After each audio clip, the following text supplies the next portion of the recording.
Tagore school बावड़ी की online class में आप सभी का फिर से स्वागत है। सभी स्टूडेंट्स को गुड मॉर्निंग। आज जो हमारी ऑनलाइन जो क्लास है उसके नेक्स्ट डे में हम पढ़ेंगे जो कोशिकाओं के जो सजीव हैं उनके बारे में, उसके विशिष्ट प्रकार के संगठन के बारे में अध्ययन कर रहे थे।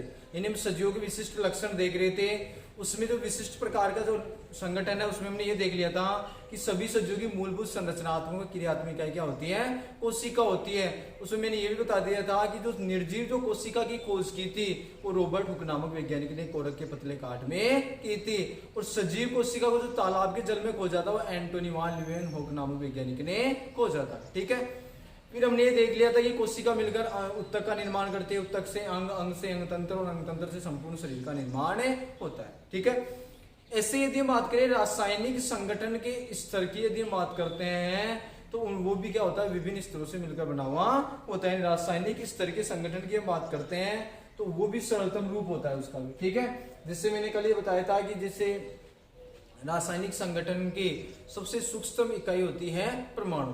परमाणु मिलकर किसका निर्माण करते हैं, अणु का निर्माण करते हैं। ठीक है ना, तो हम इसके बाद में लिखेंगे कि रासायनिक स्तर, लाइन चेंज करके लिखना है, रासायनिक संगठन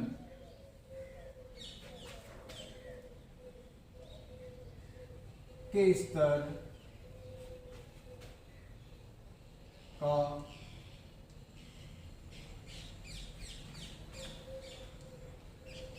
सरल रूप होता है।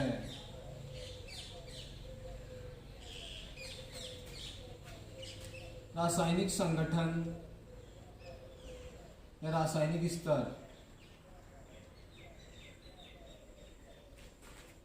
की छोटी इकाई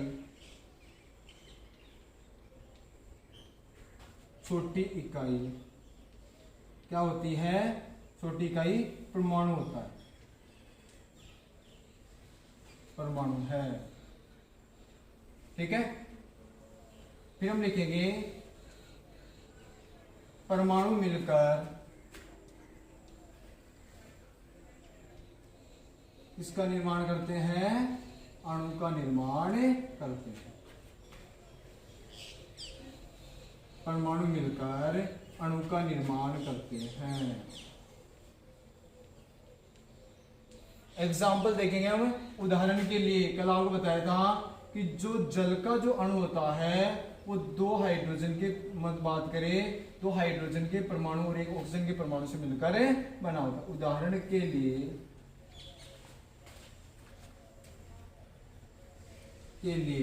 जल सूत्र क्या होता है, H2O का एक अणु दो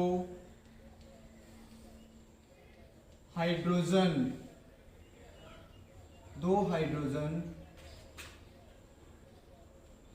तथा एक ऑक्सीजन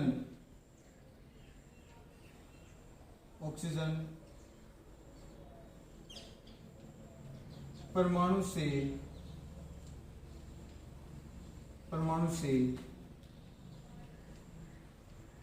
मिलकर बना होता है। सही बात है कि जल का जो अणुसूत्र होता है वो होता है H2O, जिसमें हाइड्रोजन के दो परमाणु होते हैं और ऑक्सीजन का एक परमाणु होता है। और किसका निर्माण होता है, जल के एक अणु का। ठीक है ना, ये रासायनिक स्तर का संगठन हो गया। इसी प्रकार यदि हम कोशिका स्तर के संगठन की संरचना की हम बात करते हैं तो संरचना में भी हमें विभिन्न प्रकार के भाग दिखाई देते हैं। जैसे हम बात करें कोशिका को घेरने वाली जो संरचना होती है, कोशिका को चारों ओर से घेरे हुए रहती है, उसे कोशिका झिल्ली कहा जाता है। ठीक है ना, फिर हम बात करें कोशिका के अंदर द्रव युक्त जो पदार्थ होता है उसे क्या कहा जाता है, कोशिका द्रव्य कहा जाता है। उस कोशिका द्रव्य में विभिन्न प्रकार के कोशिकांग उपस्थित होते हैं। हम बात करें कि जैसे कोशिका की संरचना है, शारीरिक संरचना, उसके संगठन में विभिन्न स्तर दिखाई देते हैं, विभिन्न भाग दिखाई देते हैं। कोशिका को घेरने वाली संरचना कोशिका झिल्ली कहलाती है। उसमें पाए जाने वाला द्रव्य जो पदार्थ होता है उसे कोशिका द्रव्य कहा जाता है, जिसमें विभिन्न प्रकार के कोशिकांग जैसे माइटोकॉन्ड्रिया, जिसे कोशिका का शक्ति गृह कहा जाता है, और इसमें जो ऊर्जा होती है वो एटीपी के रूप में संचित रहती है। लाइसोसोम जिसे आत्मघाती थैली कहा जाता है, राइबोसोम जिसे प्रोटीन फैक्ट्री कहा जाता है, अंतःपर्दवी जालिका, सूक्ष्मकाय, पादपों में जैसे हरित लवक की बात करें वो, ये सब क्या होते हैं उसमें उपस्थित होते हैं। इसी प्रकार जो कोशिका के मध्य में केंद्रक पाया जाता है, जिसमें आनुवांशिक पदार्थ जैसे डीएनए है वो उपस्थित होते हैं। ठीक है ना। अब देखो जैसे हम बात करें उसके बाद हम लिखेंगे कि जो कोशिका है, कोशिका स्तर का संगठन करने पर विभिन्न हमें क्या देती है, संरचनाएं दिखाई देती है। इसके बाद लाइन चेंज करके लिखेंगे कोशिकीय संगठन स्तर का अध्ययन करने पर, स्तर का अध्ययन करने पर विभिन्न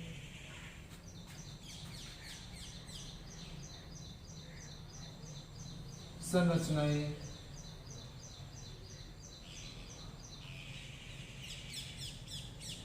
दिखाई देती है। ठीक है। इसमें लिखेंगे कि कोशिकाओं को चारों ओर से घेरने वाली संरचना कोशिका झिल्ली होती है। इसमें लिखेंगे आगे कोशिका को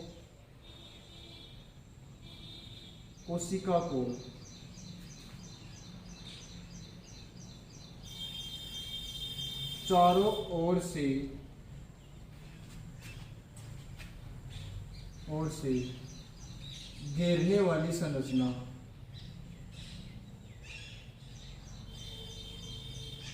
घेरने वाली संरचना कोशिका झिल्ली होती है।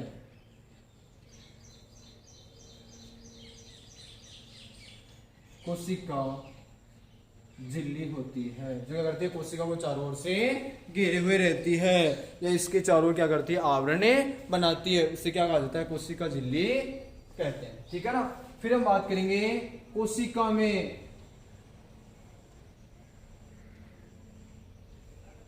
में द्रव्य युक्त पदार्थ होता है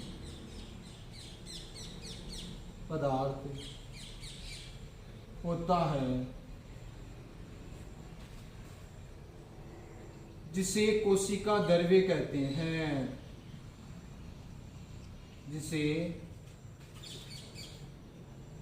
कोशिका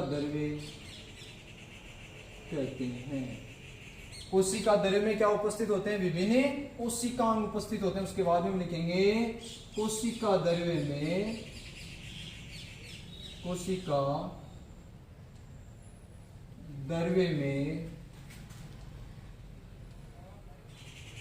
विभिन्न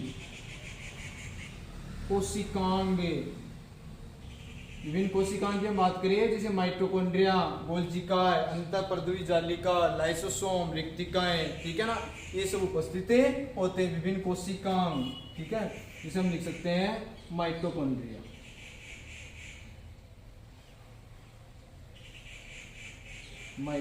एक दो नाम लिख देता हूं मैं, राइबोसोम,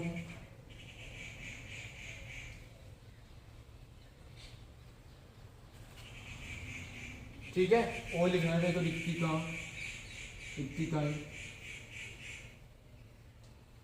आदि उपस्थित होते हैं। आदि पुस्तक 1।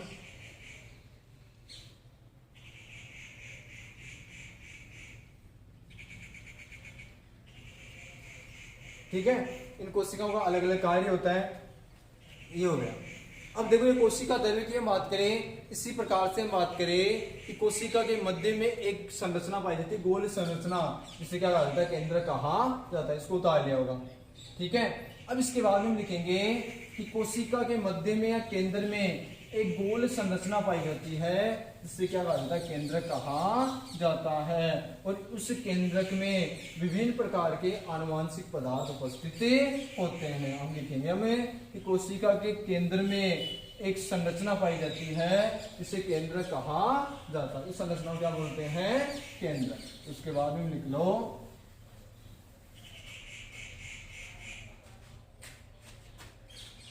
कोशिका के केंद्र में एक संरचना पाई जाती है, एक संरचना पाई जाती है, जिसे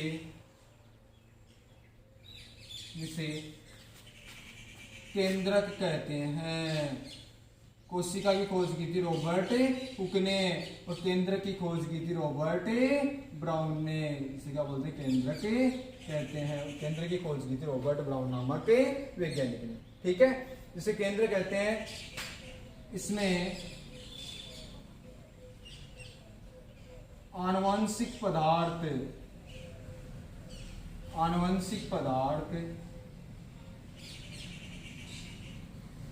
उपस्थित होते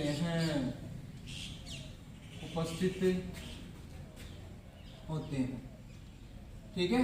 ये हो गया थोड़ा कोशिका की संरचना के बारे में। ऐसे यदि हम बात करें, कुछ सजीव का शरीर केवल एक ही कोशिका से मिलकर बना होता है, उन्हें क्या कहा जाता है, एक कोशिकीय कहा जाता है। उदाहरण के लिए बात करें जीवाणु या प्रोटोजोआ, ठीक है ना, या कुछ का जो शरीर होता है एक से अधिक कोशिकाओं से मिलकर बना होता है, वो क्या कहलाते हैं, बहुकोशिकीय कहलाते हैं। लाइन चेंज करके लिखेंगे कि वे जीव जो केवल एक ही कोशिका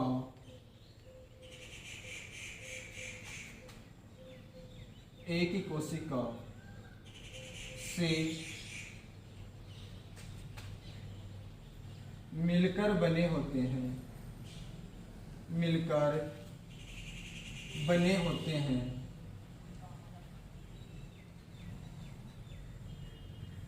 एक कोशिकीय कहलाते हैं। क्या कहलाते हैं, एक कोशिकीय। नाम से मालूम चला, एक कोशिकीय। जिनका शरीर केवल एक ही कोशिका से मिलकर बना होता है, वो सारे क्या कहलाते हैं, एक कोशिकीय कहलाते हैं। इसमें एग्जाम्पल के लिए हम बात करें, इसका एग्जाम्पल या उदाहरण हो जाएगा। जैसे एक तो हम बात करते हैं प्रोटोजोआ, जैसे अमीबा है, यूग्लिना है, पैरामीशियम है, ठीक है, क्लेमाइडोमोनास है। इसके साथ साथ हम बात करें जीवाणु, ज्ञान के लिए जीवाणु, अधिकतर जीवाणु इसमें आ जाते हैं, जैसे अमीबा, यूग्लिना, पैरामीशियम बाद में बात करेंगे, ठीक है। अब हम बात करेंगे जिनका शरीर एक से अधिक कोशिकाओं से मिलकर बना होता है, वो बहुकोशिकीय कहलाते हैं। लाइन चेंज करके लिखेंगे कि जिनका शरीर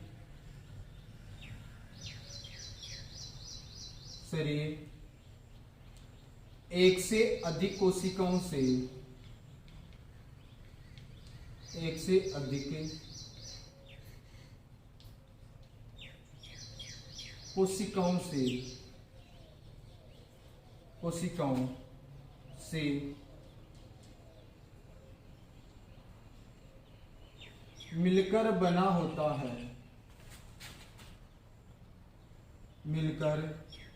बना होता है, वे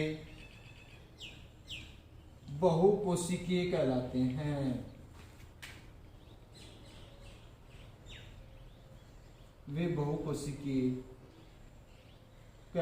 हैं। इसमें अधिकतर सजीव आ जाते हैं, जिस मनुष्य है, विकसित प्रकार के जो पादप है, वो सब किस में आ जाते हैं, बहुकोशिकीय के अंतर्गत आ जाते हैं, ठीक है ना। तो ये एक नंबर का जो जीवों का विशिष्ट लक्षण है, जिन विशिष्ट प्रकार के क्या पाया जाता है, संगठन पाया जाता है, उसके बारे में हमने स्टडी कर लिया। अब कल जैसे हम पढ़ेंगे उसके बाद जो उपापचय के बारे में, ठीक है। फिर पढ़ेंगे सब स्थितिकता जो है, होमोस्टेसिस किस प्रकार से होता है, गति है, अनुक्रियता है, वृद्धि है, प्रजनन है, ठीक है ना, या वातावरण के प्रति अनुकूलन है। ये सारी विशेषता सजीवों में पाई जाती है, इनके बारे में स्टडी करेंगे। तो यहाँ तक देखो।